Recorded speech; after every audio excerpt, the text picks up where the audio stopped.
4 suspects were busted after Baldwin Park police uncovered a staggering $500,000 plus cache of stolen catalytic converters in a massive Norwalk takedown, capping a month-long probe launched amid a surge of thefts across Los Angeles. Look at that thing, huh? I will, if there was...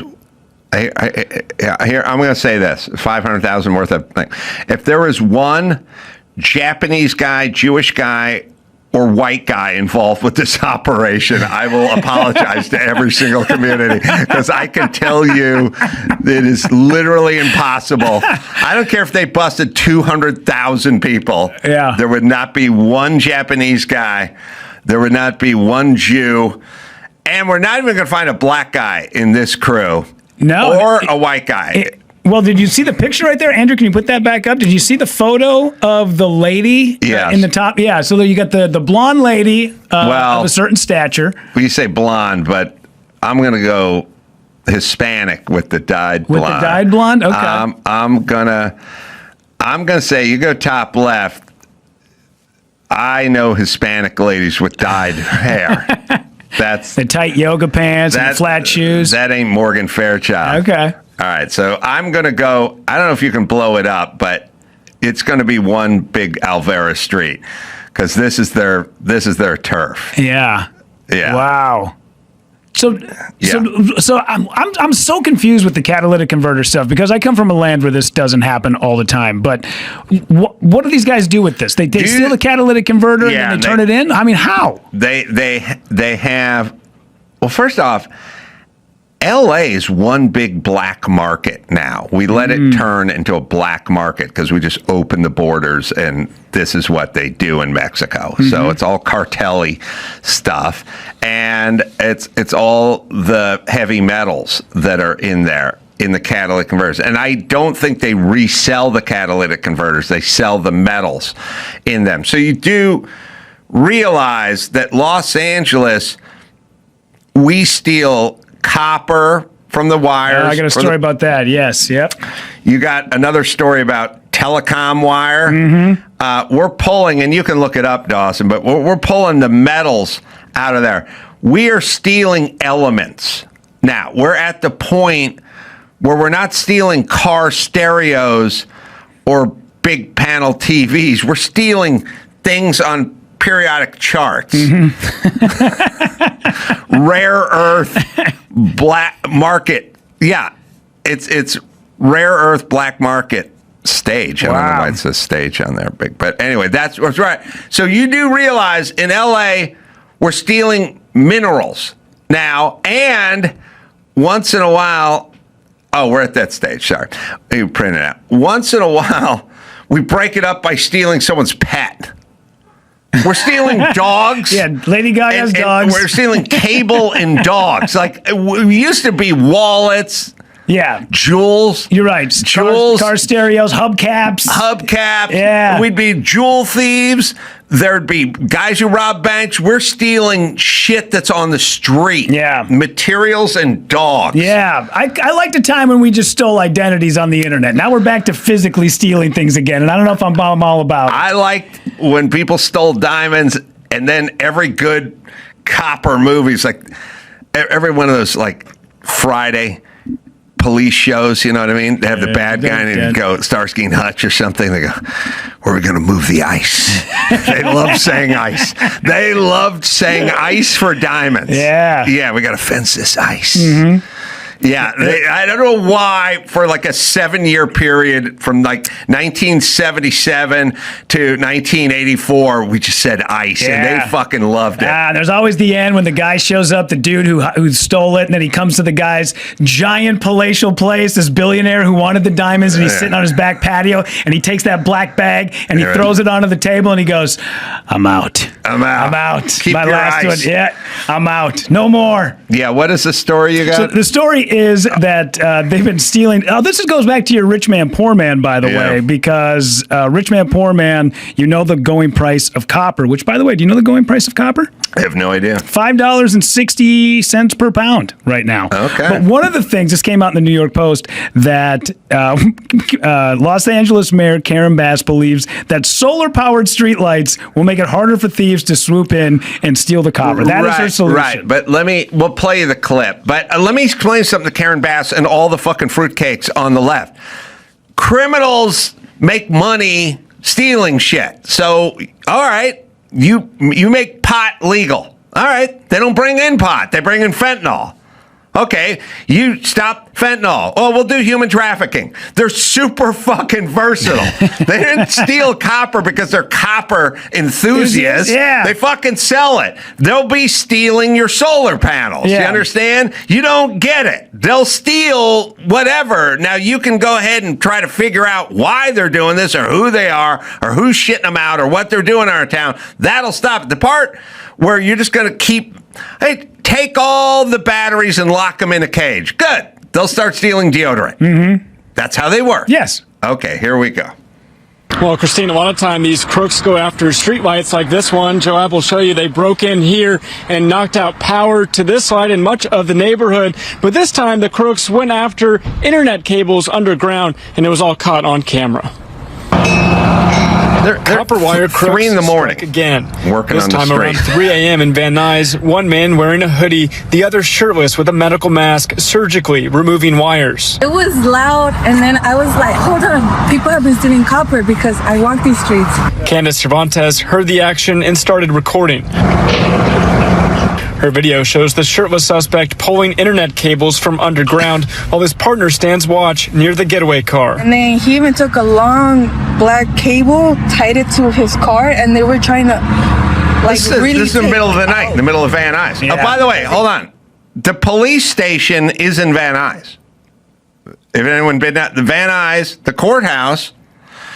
If you want to go down to the courthouse or you want to pull a permit, building permits, or the police station, they're all in Van Nuys, right off of Van Nuys, in the fucking middle of Van Nuys. So Van Nuys isn't that big. Yeah. Anyway, go ahead. Good. This section of Van Nuys plagued by thieves targeting copper wire also above ground. Block after block, ripped lines connecting to streetlights left in the dark. The thieves didn't seem worried about getting caught? Oh, no. This problem is so rampant right now. AT&T has crews from Northern California here trying to restore service. Is that happening a lot? Yeah. Across LA, the numbers are staggering. Roughly 32,000 streetlight repair requests now active, mostly tied to copper theft. Mayor Karen Bass last week approved plans to replace those lights with solar ones. Like, what's the point of stealing that? To make money, so they go and sell it, but it gets you guys without streetlights and Wi-Fi. Oh. Some unaware, not worried that the thieves on Wait, there's still a little more, I think. their block haven't been caught. I'm so angry. While major portions of the neighborhood are now dark and without internet. It's annoying. It's frustrating. They make the environment here, I mean, it's not the prettiest, but they don't make it any better, for sure. Yeah, she said that. Oh, wait. She estimates that the crooks were here about 50 minutes while it took police an hour to get here. So far, no arrests have been made. Yeah, no, right. No, of we have course no appetite for it. This, by the way, that's Karen Bass's constituency. The people steal all the copper wire, the ones that vote her into fucking office. So. Yeah. All right, LA, listen to me, LA. I told everyone this the first day, and this is 30 years ago. The first time I saw them putting barbed wire around the freeway signs, I said, that's a problem. We got to figure out where this city's going. We're going the wrong direction. Stop, gut check time. If you got to do this, you're going the wrong direction as a city. Now, we're only days away from people stealing the barbed wire that they put around the sign. Yeah. They're stealing fucking dogs and minerals, everybody. Reverse course. Figure out a different direction. I don't know what else to tell you. It's probably the same. It's like, you know, when Gavin Newsom and Karen Bass are like, oh, it's like, what are these people talking about? It's great out here. No, it isn't. It's just, no one's making this up. It's either catalytic converters Yeah, and now we're going to have one of those storage units filled with solar panels here in the next 8 months. That's right. Yeah. All right. So you can go to, oh, that's right. Remember Nithya Raman, who's running, she's in the lead. Is she in the lead? Yeah, Nithya Raman is in the lead to be the next mayor. Socialist Nithya Raman is going to lead to be the next mayor. She's the one who was angry at Toyota for making it so easy for them to steal the catalytic converter. So I don't think she's going to be impactful. And if all her attention is spent on Toyota, yeah. I got to say, this kind of commercialism kind of rubs me the wrong way. So let me get this straight, Milwaukee. I'm supposed to pay you $29 so I can walk around and advertise your brand. I pay you. So here's how Milwaukee thinks. Milwaukee's like, pay me and then walk around and advertise us for free. Sounds a little backwards to me. By the way, our merch store is now open if people want to get an Adam Carolla shirt or something like that, just to try to show your pride. And they're under $30, not much, but it just kind of popped in my head. Yeah, the merch store is back up and running now, so it's online, so check it out. I need a weed whacker, man.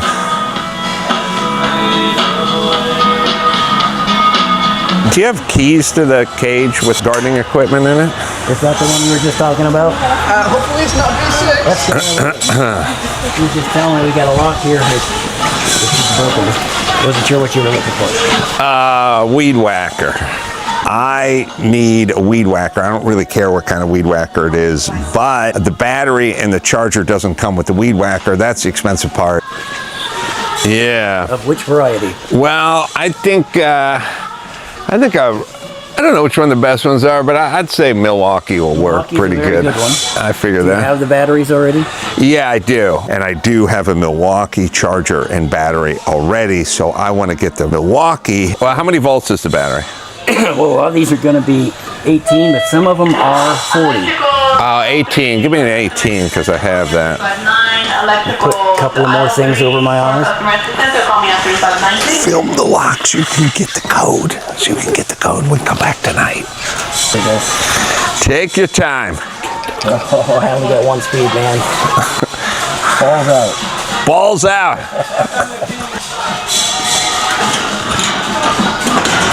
You're killing it. You're absolutely killing it. Well, let's go to your second speed. Yeah.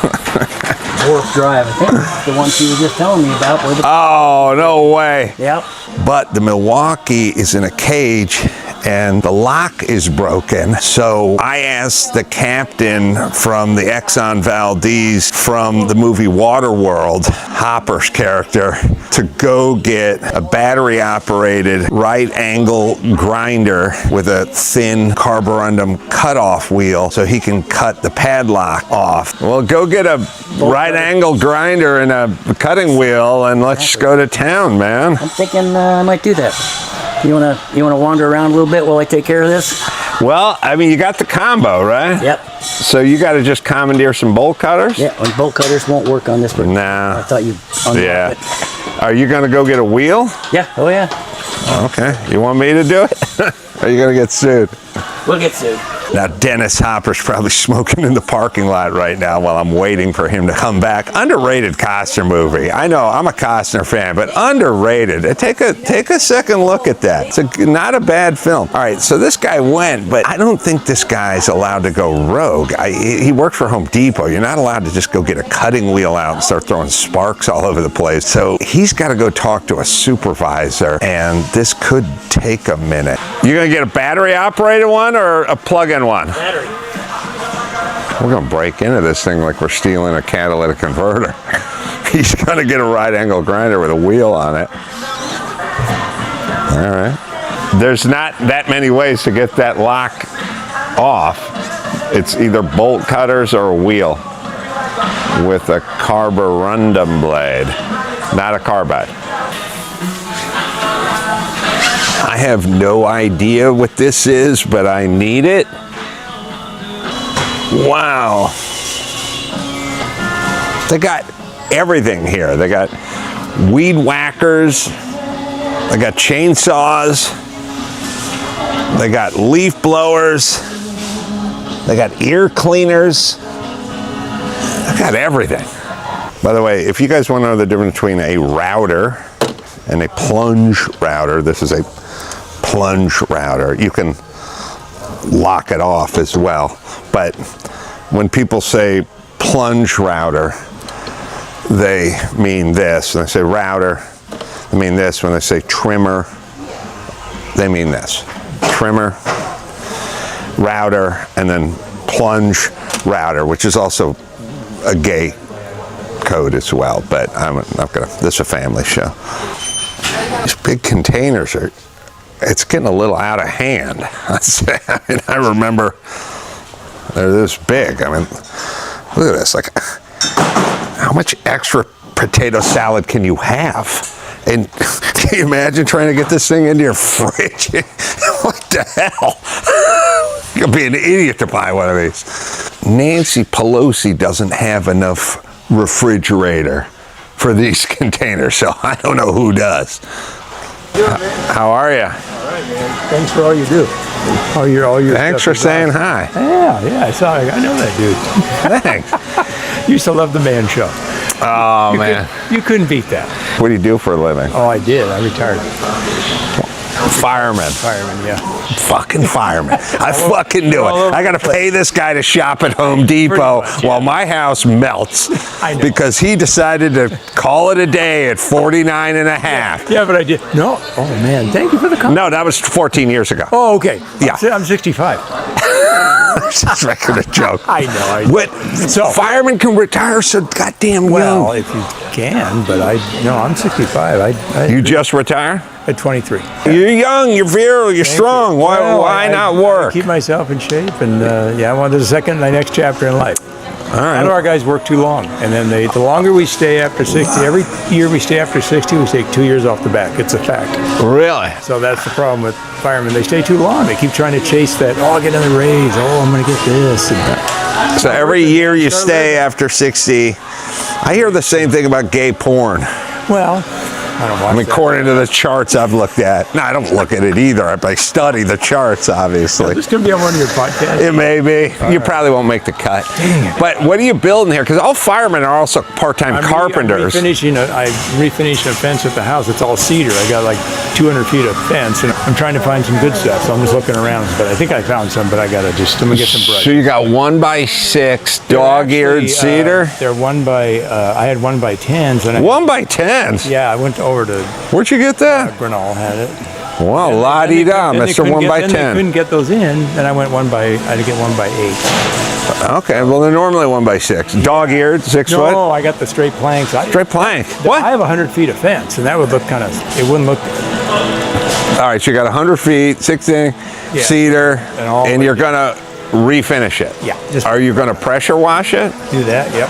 And so when you're done pressure washing, then you want some penetrating seal. Exactly. That's what I had. I was using it. Can I do a name here? Yeah. I was using Penafin, but of course they changed the formula. They changed the formula in California. It turns black. Yeah. That's good. All right, Nice. so some penetrating something, Thompson, something. You put it on with the Hudson sprayer? You can. I probably will roll it and then come back with a brush. Just take my time. You're going to like weenie roller it? Yeah. Or for like a foam roller? All right, doing fencing. The fencing nailed in or is it screwed in? It's all screwed in and really. It's not cupping or anything? Yeah, it's got 3 2x4s across. Not 4x4, but 6x6s in. 6x6? Oh yeah, my contractor goes hard. Off the ground too, right? Well, they're up on a cinder block wall and stucco. Oh, I see. He's got the other side is in the ground on the other side of the yard. Oh, okay. Yeah. All right, I can picture. I'm here in Glendale. Nice. All right, were you Glendale Fire? No, LA. LA. Yeah. Retired. Yeah. Were you riding on the back of the truck? Were you driving the truck? I was an engineer. I pump water and ground gears. What'd you figure out with the Palisades fires? Well, I think that fire was pretty much unstoppable because of the wind. Now, if we didn't have wind, we would have. And our traditional firefighting in brush is to anchor it, flank it, and pinch it. Flank and pinch. But you couldn't on that one. It was. I got guys who were there that they showed me video, and the trees were like this.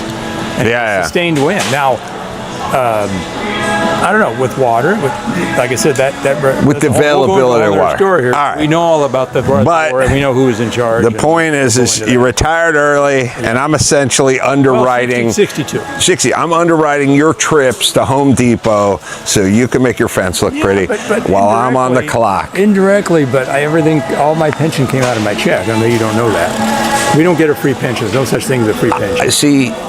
What I do is I point at people who do stuff, and then I go, I'm paying your salary, and then I storm off. So that's kind of what I'm doing now. I still love the Man Show. All right. Thanks for all your. But I guessed you were a fireman, didn't I? Yeah, some people think. I guess I look like that. I guess. All right, and I think your name is probably Ken. Yeah, Tim. No, Tim. Oh, Tim. Yeah. All right, close. Yeah, close. so, Tim the fireman. If you pulled me out of my kitchen during a grease fire, that'd be an honor. Thanhanks, man. Yeah, thanks for. Good to see you. Thanks for thanks what you for do, your man. service. You do some great stuff. I appreciate it. Knew that guy was a fireman.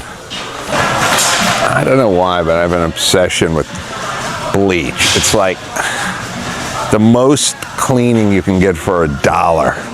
It's $1. It's 2 pounds of cleaning. This kids today, they don't know from cleanser. I'd like to also pick up a house cat, but I don't know what aisle house cats are in. Oh, okay, here we go. Okay, yeah, I knew it was probably 9 or 10, but I didn't know there were house cats. Okay, see, were these the doorknobs in there? Maybe you can try it. I don't know. The fella tried it, and he said it was not working. Oh, no. But he said one of these things wasn't working. Oh, that one. I'm pretty sure. Oh, please send me. I have another one. Wait, he's back. That doesn't work. I have another one. Oh, okay. It was just that one. Not this one. That one wouldn't open.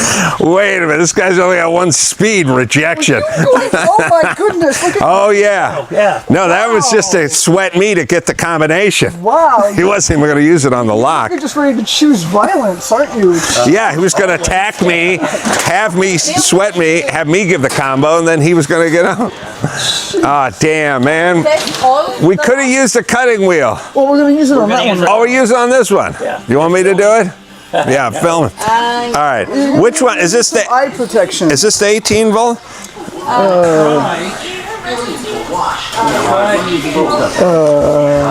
By the way, he doesn't need eye protection. He needs eyes protection. I don't know. Wait a minute. I think I screwed that one up.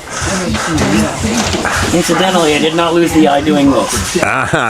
Oh, I have my doubts on that one. Is that going to work? No, it's not, but I have to try. Yeah, it's not going to work. All right. That's what I Is this the 18 volter? M18, yes. All right. Get the wheel out. I can use it. I got eye protection. It's either one of them. Battery? Yeah, I have the battery and the charger. Yeah. Yeah, that's eye protection. No. What do you mean, no? You need Who's the metal fabricator here, you or me? You'll get me one, I'll wear it. Oh, we got another 20 minutes. I'll be back. I want to see this. Don't open it until I get back. I Safety swear first. to Safety God. third, you know nothing. This is a big day. I'm coming back to watch you cut that lock. Bedlam is broken out at the Burbank Home Depot. The dynamic at play here is you got the salty old metal fabricator. Guy probably took a acetylene rig to tank traps at Normandy. That's how far back this guy goes with his metal fabrication. Probably was with the fighting Seabees. Island hopping, making landing airstrips so our boys could get to the mainland of Japan, all the way through Normandy on top of a busted tank. And now he's got some 23-year-old bitch telling him what to do. That's the way of the world. I want to put this out to my son. You got two choices, son. You can either learn to speak Chinese or take shit from those bitches your whole life. That's your two options. That's all we got. Those are the two possibilities. Either China takes over and they become our overlords, or you just get 23-year-old chicks telling you what to do all day. The wheel. Get the wheel. The guy's got the wheel.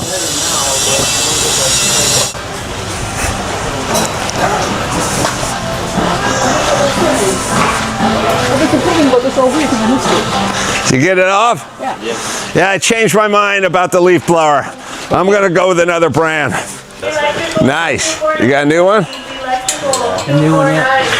You know, I worked on your show once. You did? Man show. What'd you do? I was Practical Effects. I helped build the beer spigot, the famous one.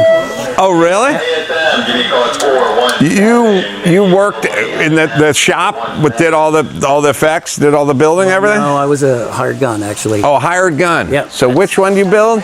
So it was the statue where they peed beer. Oh, peed beer. I remember that one. Yeah.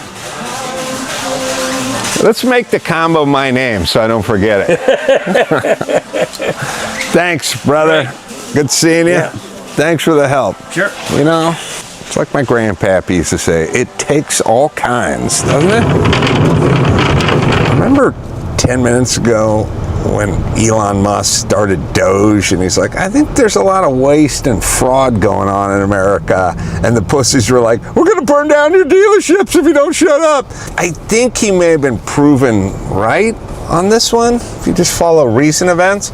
All right, so what did we experience today? Well, quite a power struggle between a couple of Home Depot employees. And if you think about it, for that guy, 1 minute, you're in the catbird seat.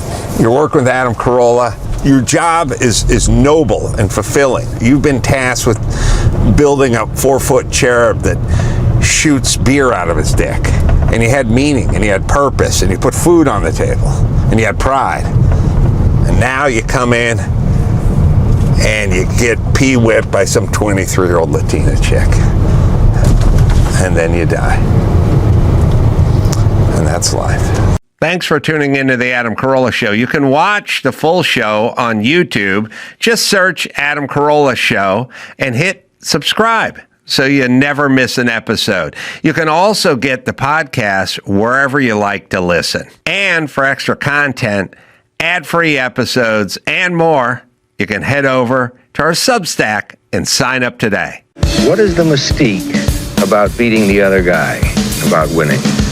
Whatever it is, it's a mystique that's held in high reverence by people in racing. March 22nd, join the Adam Carolla Show for a live podcast celebrating the legendary racing legacy of Paul Newman. You can drive hard, and you're not going to win any races. The only way that you're ever going to win a race is just to be right on the edge of it all the time. Come see Adam Carolla's collection of Paul Newman's championship-winning race cars, authentic race memorabilia, special guest interviews, and an audience Q&A. If you see anything, kid, you let us know. Sunday, March 22nd at 1 p.m. at the Jordan Family Event Center in Orange County. If they put you on the spot, we got to fold the comp. VIP packages are available with early access, meet and greet, and premium seating. Take it easy, kid. We're not going to lose them now. We had them 10 years ago when you decided to be somebody. The Adam Carolla Show celebrates the Paul Newman race car collection. Yeah, fine. Sunday, March 22nd at the Jordan Family Event Center. Get your tickets now at adamcarolla.com. Yeah, get it on. Got to get it on. No choice. We're going to mandate you get it on. Welcome to the show. Welcome. Comedian, actress Stephanie Hodges got a new show coming out. Well, a couple of them. Jury Duty, Company Retreat. That'll be on Prime Video. That's coming up. And then The Comeback, which is the Lisa Kudrow show that was from a few years back, I believe, season 3, HBO. They do one every 7 years, and this is the third and final installment. Is it literally every 7 years? It's been every 7 years, yeah. So this will be 14 years or 21 years? 21 years since the first one. Oh, my God. No, it's 14 years. 14 years. Yeah. The first one was 0, then it was 7. Then now it's 14. Right. You confused me with math. Sorry, my lady. I like Lisa Kudrow. I've known her since the Groundlings. Yeah, that's a long time. When I knew Lisa Kudrow, she was a brunette.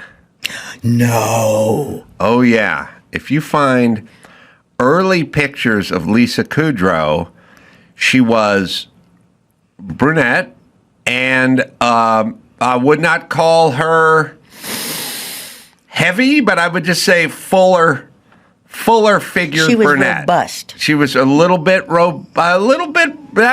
she was Curvy. not the skinny blonde that she turned out to be later on in life. Oh, Would there's you look at that? Lisa Kudrow brunette. Yeah, she's dark hair. And yeah, when she was on this picture of her from Cheers from, I don't know, 1989 or whatever the heck it was. But yeah, that's how I knew Lisa Kudrow. I did not know her as a waif blonde back in the day. I know you go back to Jennifer Aniston, right? Yeah. Well, yeah. She was Saying in the yes? That's a yes. Are you affirming that? Yes, I am. I was told you had a good story about her. I do have a good story about her. We were in a 9-episode summer replacement series called Muddling Through. What network? What year? I believe that was CBS, and I don't know what year it was. It was just before Friends. Uh-huh. Must have been late, I don't know, early 90s, late 80s. I don't know. I don't know. I can't keep track of years, and I quit trying. Good. It's just has no purpose. But we were doing this show, and she played my daughter, and she didn't know, apparently, that it was just a summer replacement series. And they weren't telling her that it was just a summer replacement series. And she had auditioned for Friends, and she wanted it badly. But was under the impression that if our show got picked up, she couldn't have Friends, of course, because it was the show she was on. But a summer replacement show could get picked up, right? It could, but this one was not going to be picked up, and I knew this, and I was told not to tell her. Oh. And I thought, what cruelty is afoot here? Why so much secrecy back in the day? They thought she would phone in her performance on Muddling Through if she knew she was going to get Friends. And I thought, what an underestimation of a phenomenally talented young woman. But also, it is weird when people accuse people of, possibly muddling through. And it's like, no, my face is out here. It's me. I'm performing. I would never mail it in because everyone's looking at you. You know what I mean? Like, what's in it for you to mail? I feel that way sometimes when I used to do morning radio or even late night radio. Once in a while, there'd be a guest and they were like sort of not into it. You know what I mean? Yeah. And they just sort of sit there and you could tell because they'd lean back. They'd just be lean back. But I'm like, I'm not telling you to come in here and pedal this bike for me. You're the one who's not looking very funny or very interested or very good. Like it's like they should know that she would perform for her. Yeah, they should have. And I would have told her if I were you. I did. Oh, you did? Yeah, I did. And I didn't tell her directly, but she and I were talking one day and one afternoon, and I just put my arms around her and I said, honey, you have nothing to worry about. This show is going to end. You're going to get Friends. You're going to marry Brad Pitt. Everything's going to be fine. And I threw the Brad Pitt thing in there just as a fluke, just kind of make it light and silly. You did not. I did too. You made up Brad to God. I made up Brad Pitt. You called Brad Pitt before Brad Pitt. Yes, I did. Wow. I know. I mean, I guess it could happen because he was considered eligible and great looking. And so if you're saying to a young woman it's all going to work out, then in a weird way, it's like you're going to marry the prince. I thought, what could be better than her getting Friends, marrying Brad Pitt? So I threw it in there. You threw it in. And she married Brad Pitt, 5 years later? Uh-huh. And never Friends? thanked me. Oh, my God. You willed it into existence. You know what I used to tell people? I haven't thought about this in a million years, but you made me think about it with Brad Pitt and Jennifer Aniston. When I was taking over for Howard Stern in Los Angeles and on the West Coast, it was me. Howard was going off of terrestrial radio, and then I was going to take over for him in terrestrial radio. And it was like, I don't know, 06, whenever he went to Sirius XM. And anyway, people would come up to me and they go, taking over for Howard Stern, that's got to be a daunting task. Like, you must really be nervous or apprehensive about taking over for a legend like Howard Stern. Because, the first thing happens is people go, he's no Howard Stern, I miss Stern, or whatever that is. And I said, well, it's a pretty big opportunity. And they said, yeah, but are you sure you want to take over for Howard Stern? I said, it's funny. I would say, listen, Jennifer Aniston was married to Brad Pitt. And if someone said to me, how do you feel about having sex with Jennifer Aniston after she was with Brad Pitt, I'd go, I'm still doing it, fuckers. I'm in. I get it. He looks pretty good in his underpants, but I still get Jennifer Aniston, and I would not say no to that. And then everyone would look at me and go, well, I guess when you put it that way, it's reasonable. It makes sense. I had to evoke Jennifer Aniston, having sex with Jennifer Aniston. So, God, I'd love to know that replacement sitcom. Was anyone else in that thing? Let me think.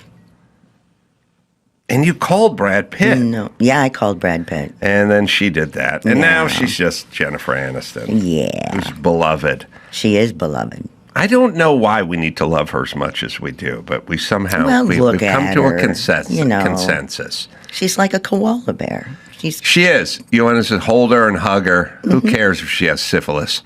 We don't care.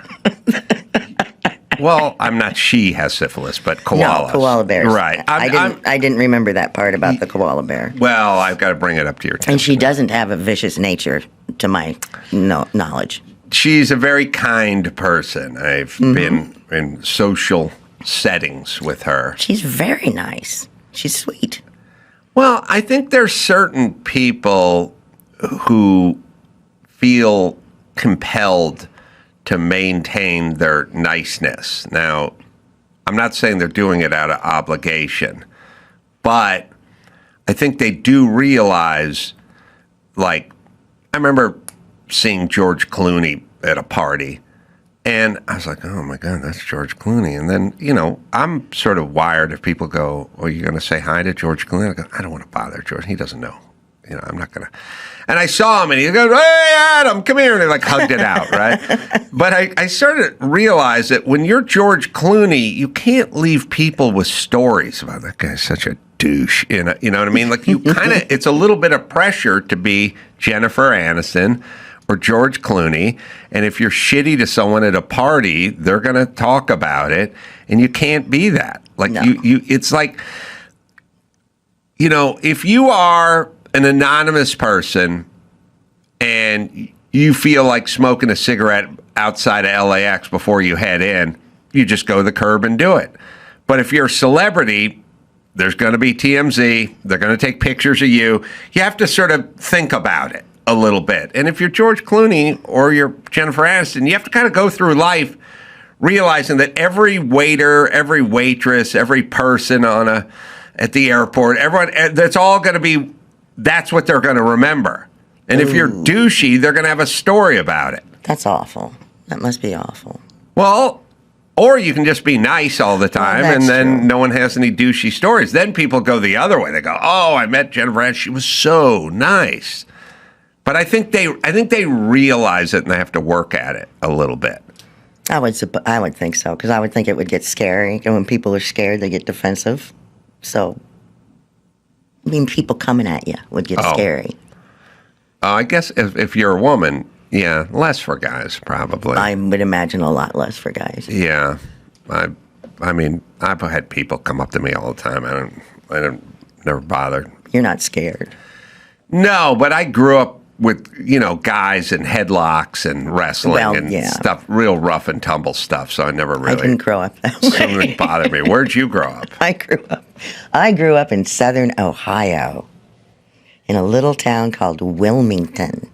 And when did comedy crop up for you? My parents were very funny people, and my dad made sure that I knew about comedy. And he got me albums. He got me Cheech and Chong albums, and he got me Steve Martin albums, and he got me the Vatican Rag, and what was his name? What was that guy's name? I'll think of it. Playing the piano. Yeah. Yeah, it was. They used to have those personalities. Used to be doing the Vatican rag. It was like a mommy. Who sung Vatican rag? Tom Lehrer? That could be. Yes, that's it. Could be Tom Lehrer. That would be a good pull for you, Dawson. Yeah, it turns out.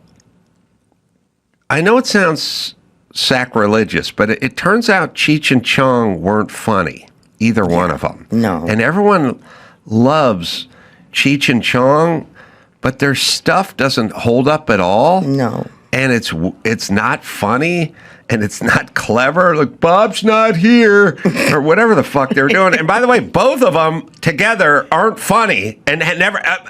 here's the thing. How can you be funny except for you weren't funny since 1974?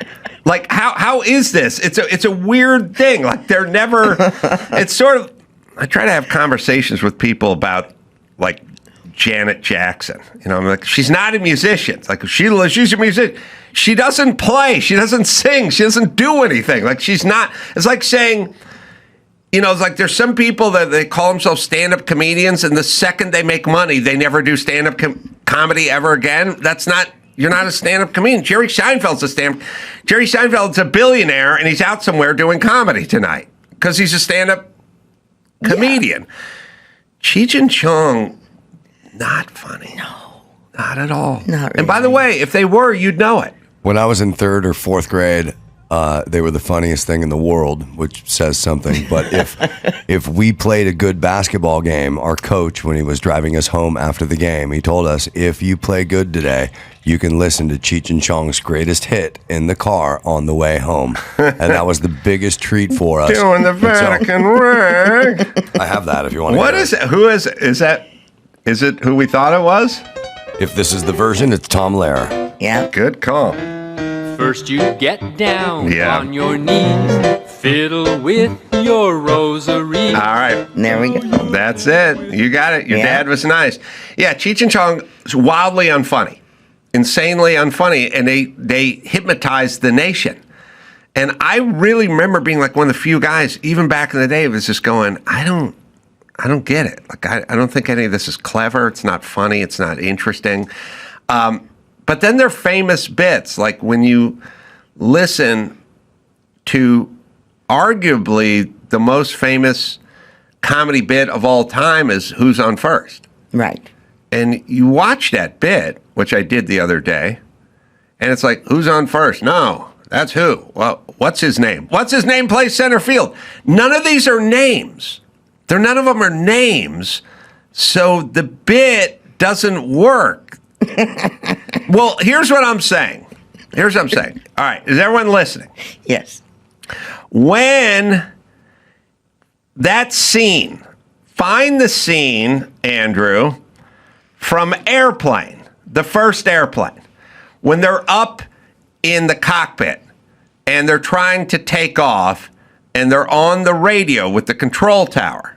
Do you remember that scene? Yes. What do you remember about that scene?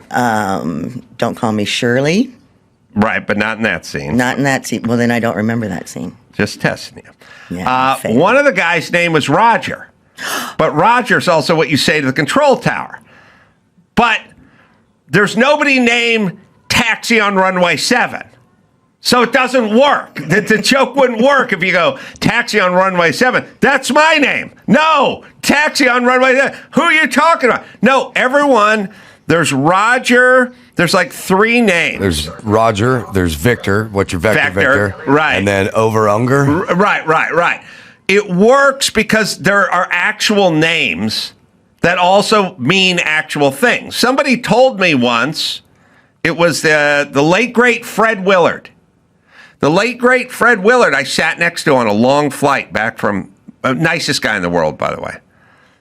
And he said, we used to do a Who's on First bit, like back in the day, but it was for rock bands.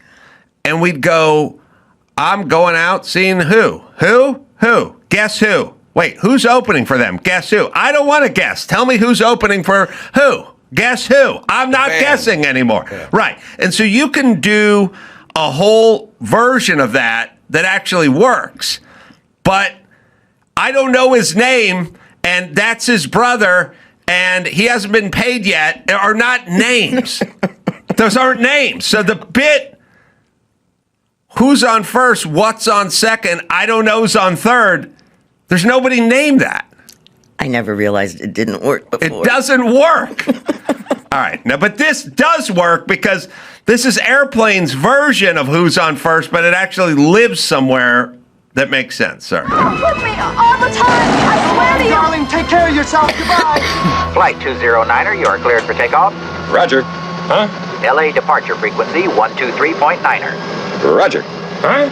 Request vector. Over. What? Flight 209er, clear for vector 324. We have clearance, Clarence. Roger, Roger. What's our vector, Victor? Tower radio clearance, over.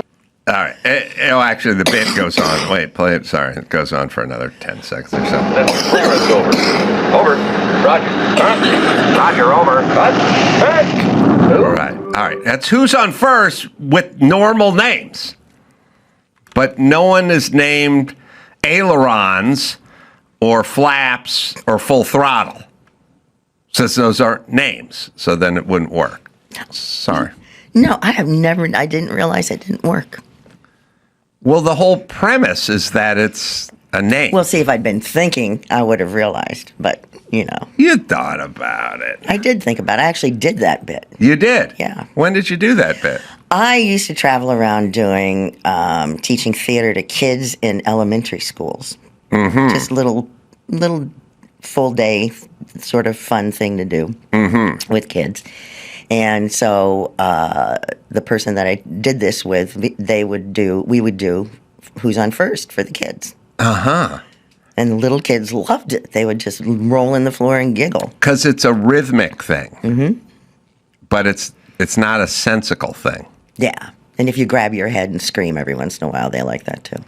So, jury duty, that was wildly successful. Was that James Franco? Who was that? No, Who did that? Wait, the guy reminds me of James Franco. Yeah.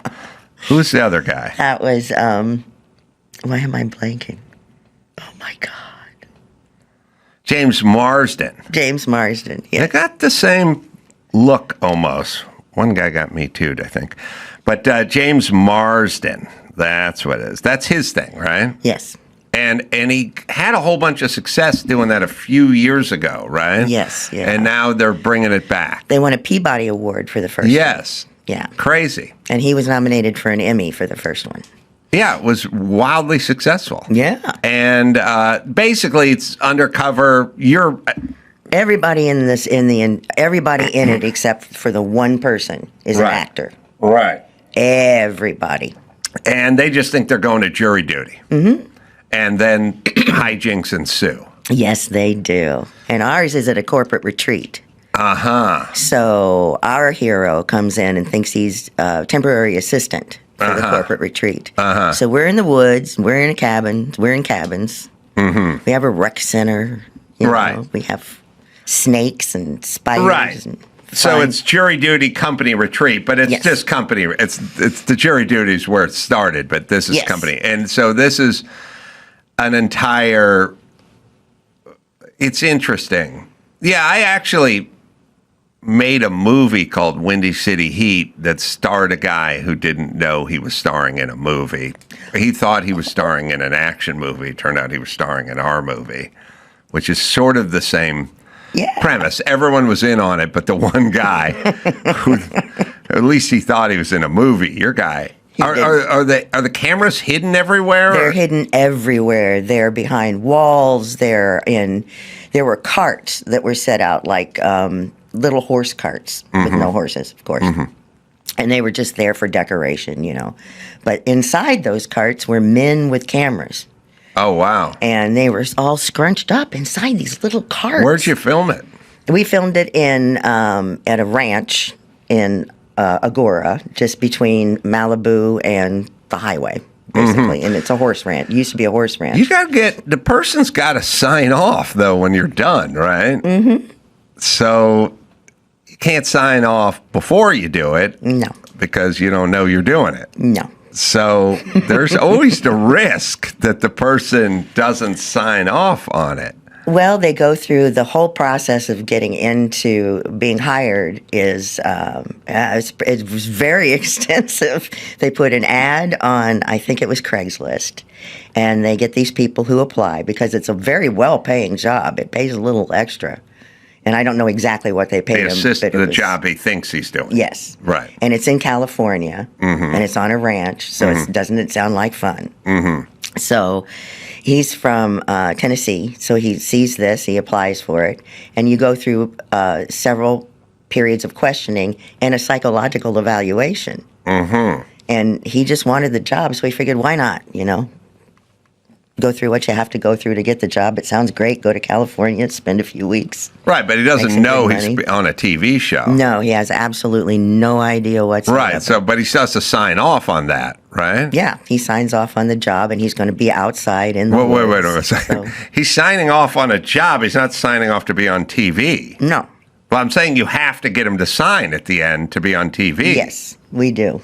And when the reveal is over, he signs those papers. Right. Sometimes people don't want to sign if you screw with them too much. Well, but we don't screw with them. That's the thing. There's nothing. There's no bad jokes. There's no practical jokes. It's all very friendly and very loving and very kind. There's no nasty. Okay. Not a bit of nasty. Wow. Because normally that's where the comedy comes in. The screwing with them part. Yeah. But we don't. All right. But it's still funny. It's very funny. All right. So we screw with each other. Right. And we get ourselves into predicaments, and he rescues us. He helps us. Right. He has to react. He talks to us. He talks us down. 3 episodes dropping this Friday. They're doing them 3 And you're episodes. playing what part in it? I'm playing Helen Schaefer. She runs the books at the hot sauce company at Rockin' Grandma's. That's got to be fun because you get to improvise. Oh, it's so much fun. It's so much fun. It's terrifying. It's like taking care of an elderly person in your family before they die. It's a great honor, and it's terrifying. Yeah. And there's no script. Well, there was a script in that there was a plan, a beginning, middle, and an end, and beats. But there wasn't a script. Yeah, per it's se. kind of like Curb Your Enthusiasm or something. Yeah, and there were times when there were specific lines that they wanted us to get out. Right. So we had to improvise into but those. you never know. You have to be fluid and rely on your improv training because you don't know how he's going to react. He was pretty amazing. It was freaky because there were times that we had to get him to do a certain thing, and we weren't sure how we were going to get him there from where we were. But we had to do it, and we had to do it fast. And by God, every time we'd get in that situation, he'd turn around and say, I was thinking, we should do this. And it would be the thing we had to get him to do. Wow. So yeah, it's an interesting psychological sort of experiment. Yeah. Think about it. So that is this Friday. Yes. Jury Duty, Company Retreat, and then also The Comeback. The Comeback Season 3 after 14 years. Yep. On HBO. Stephanie, thanks for joining me. Well, thank you. We'll take a little break. We'll bring in Mayhem, and we'll do that right after this. Gusto, I'll be honest, I've always hated doing admin work. Doing payroll and HR tasks eat up the whole day. And it's super boring. If you're a busy person like me, it helps to have the right tools in place. That's where Gusto comes in. So you don't have to spend your evenings guessing at tax forms. Gusto is online payroll and benefits software built for small businesses. It's all-in-one, remote-friendly, and incredibly easy to use. So you can pay, hire, onboard, and support your team from anywhere. They have unlimited payroll runs for one monthly price. No hidden fees, no surprises. Save some time this year. Believe me, you deserve it with Gusto. Right, Dawson? Try Gusto today at gusto.com/Adam and get 3 months free when you run your first payroll. That's 3 months of free payroll at gusto.com/Adam. One more time, gusto.com/Adam. Shopify. I had a lot of doubts before I started this podcast, but I'm glad I took the leap. Most people have a great idea. they're sitting on. And it's time to take action. When starting your business, it helps to have Shopify on your side. They help you get started with your own design studio. Their AI tools help you accelerate your efficiency. They'll also help you build a following with social media campaigns. It's the perfect tool to streamline all your important tasks in one place. And they account for 10% of all e-commerce in the U.S. So the proof is in the pudding. It is Shopify, right, Dawson? It's time to turn those what ifs into with Shopify today. Sign up for your $1 per month trials today at shopify.com/Carolla. Go to shopify.com/Carolla. That's shopify.com/Carolla. Jason Mayhem Miller in studio. We're going to get into all things MMA with Jason. Also, the podcast, The Mayhem Miller Show. It's on YouTube. I recommend it highly. So I guess everyone's talking about Ronda Rousey. Ronda Rousey, Gina Carano. It's going down. May 16th. Correct me if I'm wrong, but I'm right. Yes. All right. First off, I'm guessing Ronda's going to be a favorite in this fight. Champion, former champion. Yeah, and she's got that judo throw stuff, and it works pretty well. And it's kind of in her, and it's hard to avoid. Time and time again, I said it. You coach them kids from a young age, and certain things just stick, and the strength becomes crystalline by the teenage years. The weird thing with her judo throw move, which is so weird, all I did when I was a kid was wrestle other kids. And I was really good at it until puberty kicked in, and then it all just, like everyone. It was what it was. Is puberty didn't hurt me; it helped everyone else, and it didn't do anything. I just You're telling me flatlined. you just hit an advantage, like you were just born with the massive amounts of testosterone. That's what happened, huh?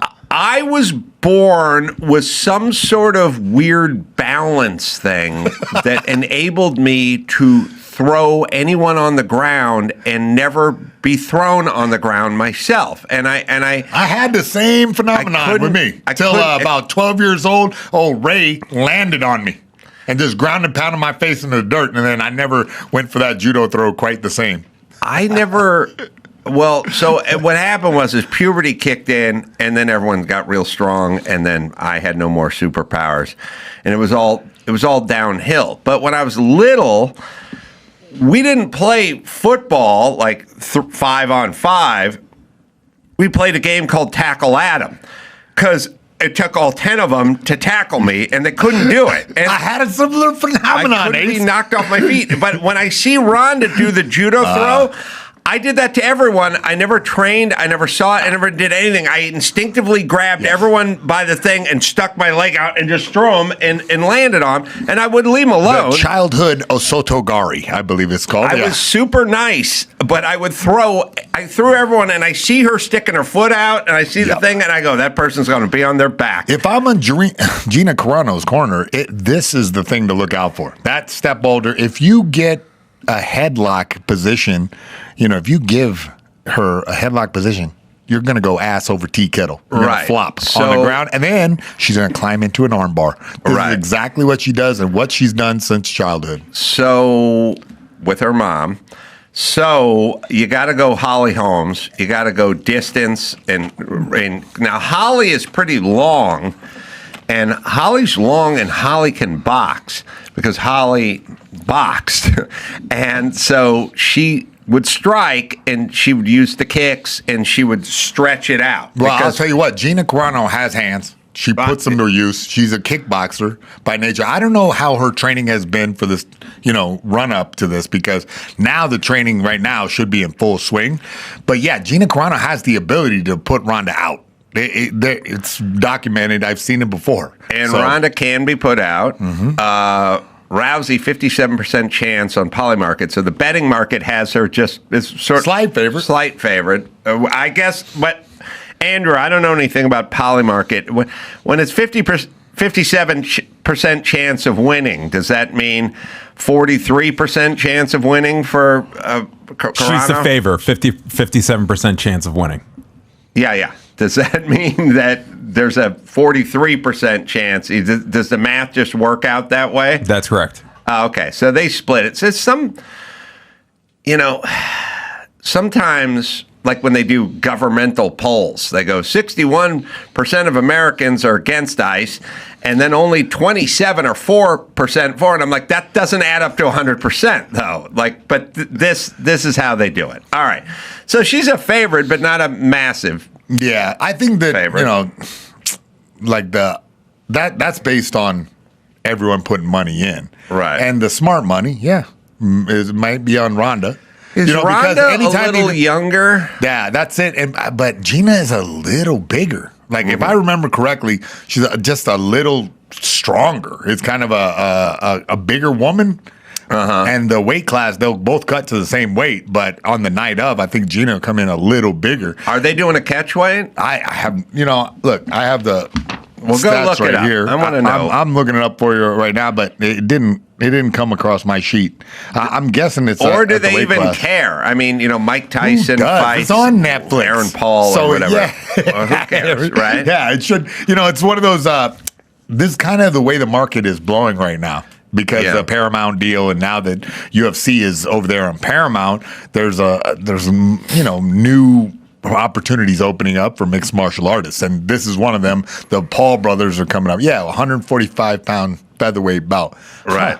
All right. So these are some strong ladies right here. What is everyone's age? Because Rousey may be a little bit younger. A bit. She kind of retired early. I mean, she took a couple losses, and I get it, but she still retired a little bit early. Yeah, 5 years. Carano's 44, and she's 39. I got to tell you, when your number is a fighter or as a lover, when one starts with a 3 and the other starts with a 4, it makes a difference. I can tell you, as a man of a certain age, you hit 40. Things start. I mean, there's a reason why there are, if you really think about it, there are tons of guys in the NFL and the NBA whose number starts with a 3, and almost no one whose number starts with a 4. So you go, well, there's Aaron Rodgers, and then there's that fat punter or something. But I mean, think about, if you want to know the difference between being in your 30s and being in your 40s, being in your 30s means starting in the NFL. Being in your 40s means nobody in the NFL, right? And strength and conditioning coach. Right. And then there's the LeBron Jameses of the world, Steph Curry. I don't know, Steph Curry 40 yet or whatever he is. But the point is you ain't, once you get to 40. It thins out. Yeah, it starts aging out. Yeah. The interesting thing about that fight is that, the experience shows, and Ronda will be a favorite, but, Gina has that ability. And like you said, Ronda's been knocked out before. We've all seen it, and that does follow you throughout your life. Why wasn't this fight made back in the day? I mean, Dana likely, yeah. Dana was not a big fan of women's mixed martial arts, as I remember. He did not. True. He said women would never fight in the UFC. Didn't want to give them that opportunity. Meanwhile, we were on the smaller circuits watching the women fight, and they were exciting, man. Yeah. And this one has all the makings of an exciting fight. Maybe not the best quality. The competitors are. This should have happened 15 years ago, but hey, I'll take what I can get. Yeah, Dana doesn't like to see women being punched, but if he's in Mexico and she throws the first one. It's a counter. It's a counter. But here's the point. By the way, women, I want to say this, and I think people should know this, and I've tried to warn women about this, because I see on the internet, I see what goes on the internet. Women, there is a new world order. Guys punch back. Back in the day, you just smacked Clark Gable, and he didn't do anything. We are living in a new world order. Yeah, you're like, frankly, my dear, I don't give a damn. Yeah. You punch a dude, especially a brother, there is going to be a counter. and it's going to be your face, and he hits hard. So do not think you can smack guys anymore. Guys, the internet is going wild with these type of videos. Used to be you could smack. I've been punched by a woman. I did not counter punch. I used to date exclusively fighters. And they punch. Oh, yeah, they punch back. Hey, they counter, they re-counter. Hey, they roll under and hook across. I feel like women need a wake-up call, which is you will get punched back now. Maybe your grandmother didn't get punched back, but you will get punched back. That's the new world order. They You can like it or they won that game, though, because then they start calling the cops. By the way, you will see people wearing pajamas at the airport. It's a new world order. Get used to it. All right. So... I would put the money on Ronda, but it might be a fun fight. And women, here's the thing about women fights. They fight a little more with their heart, a little more ferociously. They're kind of like Mexican prize fighters. They've got a little more bravado because men, I think... Men have to kind of respect the other guy's power a little bit. It's two parts. It's I want to hit the person, but I do not want to get knocked out. Women get hit and it makes them angry, and they go after the person harder, and that's why you get a more exciting fight. It's like Mexican prize fighters. Well, before you go into that Mexican prize, you might want to bring up Ronda Rousey's shadow boxing there in the booth, guys, before the ace man locks in his big bet, because I know he likes to go huge on these bets. So just bring it up because ace man was a boxing coach, and I want to get his ideas on Ronda Rousey's shadow boxing. I will tell you this, and I will gladly. I will say this, and you know this. You can tell you don't need to see a guy hit a heavy bag, hit a speed bag, hit a double-ended bag. Don't show it yet. You don't need a guy to do any of that. You need a guy to shadow box. And by the way, if a guy shadow boxes, and it's weird, I'm not going to say 30 seconds. I'm going to say 7 seconds. 7 seconds of shadow boxing will let you know all you need to know about if a guy's got hands or not. By the way, if you said to me, you want to know if this guy can box, I'd go, give me 20 seconds of skipping rope and give me 10 seconds of shadow boxing, and I'll know everything I need to know about this guy's ability. You show me a guy skips rope like his feet are cement or can't do it, or the shadow. Every boxing movie that fucks itself up does it not with the fight scenes, because the fight scenes are choreographed, and they put the sound in and they do that stuff. When you watch The Great White Hope and you see Pete Berg as the Irish heavyweight and they bring him in the ring, I don't even think they tell the actor what to do, but the guy's a boxer in the movie. And they show him in the corner, warming up. And you just look at it and you go, that guy doesn't know how to box. Terrible form. Does not know how. All right, with all that in mind, would you like to watch maybe 20, 30 seconds of Ronda Rousey shadow boxing? This is from when? Here's 10 seconds, exactly as ordered. Is this old? 2025. Okay. This is only 4 months old. 3 months old. Okay, here we go. Ooh.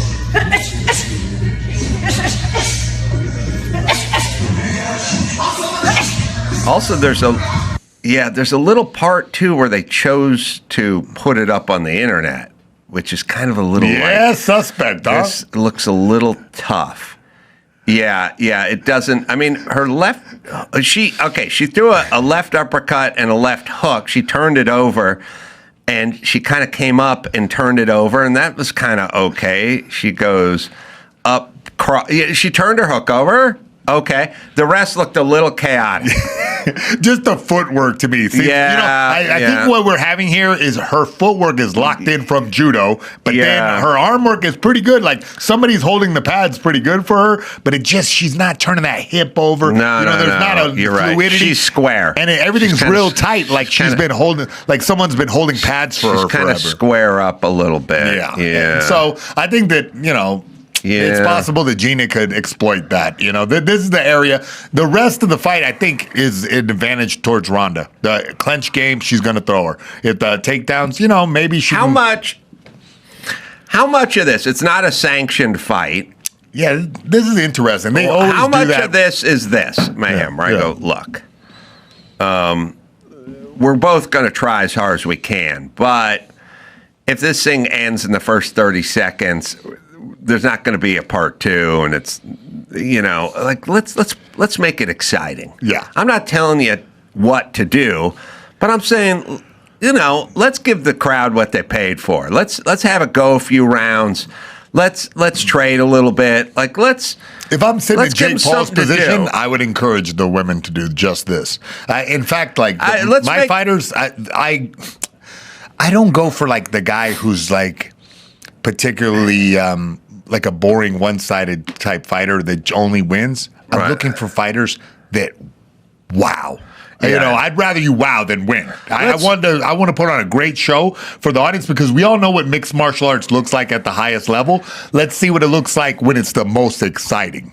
Yeah, let's make people clamor for a part 2 versus Hearns Hagler like this. Both guys give like 100% effort. Right, like a nonstop war. Right. I mean, it's rare that you get that, and maybe Gina and Rousey can. Man, maybe they can make this happen. Maybe they could give us an exciting fight. Yeah, it'd be nice. I think it has more potential than Paul and Tyson for sure. It's mixed martial arts. It's women. They're younger, and I don't know if there's bad blood, but there's a little beef because they missed each other. Like I said, they didn't make this fight 15 years ago. Right. So there's a little, what would happen if, because Gina was like, she was the lady for a long time in women's mixed martial arts. Right. And then Ronda came and eclipsed her and kind of stole the whole spotlight. Yeah. So Gina has a chance to go ahead and take that back from her. And then there was the Mandalorian thing where Gina got screwed. Yeah, she's like the first one in the free speech wars, right? Like they executed her to scare everyone else. You want to talk about, like, you have to go back and examine some of these COVID discussions we were having and some of the ideas we're having to go, holy shit, we were fucking insane. Like, I can't believe this is modern times. Her thing, she got into trouble for saying that her pronouns were like bing, bang, bong or something like that. She made a joke about pronouns. She's a professional fighter who's an action movie star who made a joke, my pronouns are like Shyamalana Ding Dong or something like that. She made a pronouns joke, and we threw her off of Disney for making a joke, not cussing out black people, not dropping N-bombs, not saying, all those gays should take a hike to hell. Bebop boop is what she said her pronouns were, and that was enough to trigger the mob. And we were so insane back then that we went along with it. Nobody piped up and went, what are you doing? You can't fire someone from their job for making a stupid joke. And by the way, what are your fucking pronouns? Who gives a shit? Funny part is the next Pixar film is Bebop Boop. Yeah. Really? Yeah. Those are the characters. She got tossed for Bebop Boop as her pronoun. Really? That was the official stated.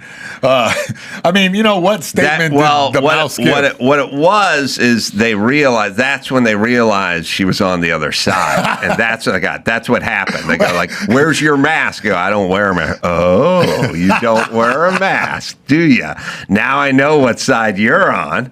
But by the way, it's like I said, Oakley blades on your trucker hat on the brim. We know how you vote. No, what it was is she made fun of pronouns, which means we know how you vote, which means you voted for Trump, which means you're out of here. Doesn't seem particularly hateful what she said, I think these are the before times, right? This is before like everyone kind of went, all right, maybe we went too far. This is Salem witch hunt times. Yeah, you're right. And you know the real comedy of these times? This is done by the Hollywood community, and the Hollywood community never stops fucking bitching about McCarthyism. They never fucking stop about McCarthyism. They never notice when they're McCarthy. Oh, my God. Well, I want to say this to all the assholes like George Takei and all the people that were worried about Japanese internment camps or McCarthyism. Okay, let me explain something. We didn't do the Japanese internment camps because we were inherently cruel. We did it because you guys bombed Pearl Harbor and we freaked out. Okay. And McCarthyism was born of communism, which was a real thing, and was a real thing here in the United States, and was responsible for killing millions of people around the world. So maybe it was an overreaction, but it was an overreaction to something that was a horrible scourge that could destroy our country. So one was Pearl Harbor, the other was communism, which destroys countries. So we reacted. And with the reaction, there were people that were unfairly punished, which happens every time there's a big reaction to something. But it meant something. Gina Carano didn't mean anything. And all the Hollywood assholes attacked her anyway. And the ones who never stopped bitching about McCarthyism attacked her. That's what happened. So fuck off. And you're wildly inconsistent. They literally never stopped talking about the scourge of McCarthyism, and meanwhile trying to run people out of their jobs and out of Hollywood who say anything they disagree with. When, by the way, not recognizing pronouns is not inherently dangerous to anybody because they don't really exist, and you assholes made this up 10 minutes ago. But McCarthyism gets millions of people, I should say communism gets millions of people killed every year, and they starved to death. Well, I mean, the Mandalorian was a bounty hunter, murdered many, many people. That's a good point. All right, so Mayhem, you're going to say, who are we going with this fight? Get on record. I want Gina to get in there. I do, too. I want Gina to get in there. I want her to. Even though that Rhonda's like been bringing up the pay scale for fighters and kind of like doing some really good work. What do you think they're getting paid? I don't know. Millions. Yeah, because Jake Paul is putting it out there. You know what I mean? He's signing these big fights. Yeah. So way to go, Jake. All right. So, by the way, you got a fighting championship coming up? Up next guy. Yeah, I got plenty of guys fighting this weekend. 11 to be exact. I got Jesse Langarica fighting at the Up Next Fighting Championship in Los Angeles. Lobo Langaria? Lobo Langarita. All right, so where should people go for your stuff? Oh, man, Mayhem Miller. I'll post it all up by the time you guys can hear my pretty voice. All right, we'll take a quick break. Come back with the news right after this. O'Reilly Auto Parts. O'Reilly Auto Parts is in the business of keeping your car on the road. They offer friendly, helpful service and all the knowledge you need. I always use them if there's a problem with my car. If I can't figure something out, that's my first stop. O'Reilly Auto Parts. They have thousands of parts in stock and can test your battery for free. Need wipers, a brake light, or a quick fix. They get that part and they get it right away. Everyone who works there is knowledgeable and friendly. They're professional parts people. And O'Reilly's always around. There's always a few for me to choose from. The one-stop shop for DIY stuff. But listen, even if that's not your thing, they're still going to have your part, and they'll point you in the right direction, someone who can handle it. You can go in-store or online. It's O'Reilly, right, Dawson? Stop by O'Reilly Auto Parts today or visit us at O'ReillyAuto.com/Adam. That's O'ReillyAuto.com/Adam. Pluto TV has thousands of free movies and TV shows. You swear? If I'm lying, I'm dying. This is the mindset. Free. This is the mantra. Free. This is the mindset. With movies like Interstellar, Dreamgirls, and Gladiator. Are you not entertained? And TV shows like Survivor, SpongeBob SquarePants, The Fairly Odd Parents, and Ghosts. Pluto TV is always free. Huzzah! Pluto TV. Stream now, pay never. Ooh, news right here in California. We have Gavin Newsom mocking Nick Shirley for exposing fraud right here. We have an image of this. Have you seen what he tweeted? It's a completely made up AI image. I did. We saw it. It's not even like a how you doing fellow kids type meme. It says Nick Shirley right now, and it's a creepy looking dude with a whole bunch of cameras on and a pasty zombie type face that says, "Hey, can I see your kids?" Yeah. Because I guess Gavin Newsom is upset that people are holding his state accountable for the what is it, tens of millions of dollars of fraud right now. Yeah, it's going to get into the billions, I'm sure. It's such a bad look and such a weird thing to attack someone who's trying to uncover fraud. It's such insane. But it's so funny because somebody pointed this out, and I think I liked it, Andrew, but he was, Newsom gave, he likes to do his sanctimonious speeches about Trump was making fun of him and his disability. And he did that super pussy move where it's like, don't you ever let anyone bully you. By the way, I love when people say, don't let anyone ever bully you. Here's the thing about being bullied. You normally don't have a choice.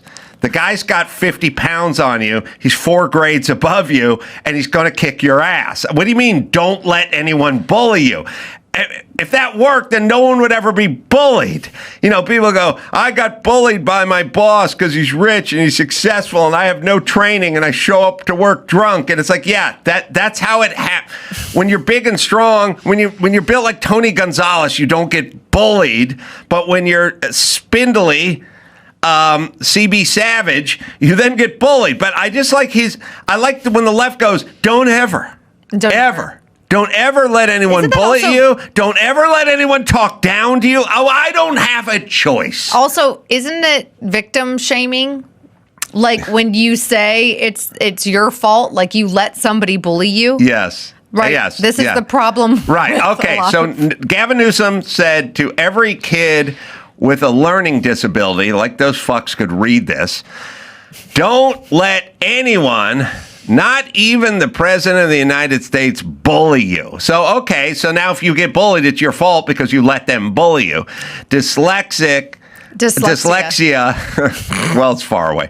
Dyslexia isn't a weakness, it's your strength. Well, it's not your strength. It's not. I agree. Yeah, I think that's such a big... Yeah, having a... Dude, I'm in AP classes because I have dyslexia. Said no one ever. Your clubbed foot is not a weakness, it's a strength. So, like, Gwen Stefani is dyslexic, and some people think that Dolly Parton is, right? So it's like maybe it helps you with like your creative, or it might turn, if hey, I'm not very good at school and reading, I'm going to exert my efforts and my brain power to something else, could be a potential strength, but that's not your average kid with dyslexia. I think it's really, really damaging when people are like, this thing that you have is your strength. It's retarded. It's happy salad shooter bullshit. Nothing leftist talk. It doesn't mean it's everyone needs to be treated with dignity. Everyone needs to sit at the table. Everyone should everything. Tell that to Al Qaeda. I don't believe Gavin Newsom even has dyslexia. No, I don't either. I don't either. Listen, it's such an easy scapegoat. I got tested for dyslexia. Yeah. You can go in, you can get tested, and then they can say it's positive or it's negative. They have a test for it. So if you are Liz Warren or Gavin Newsom or whatever, or if you're Rochelle Walensky and you got your son vaccinated, except for you didn't fucking prove it, or shut up.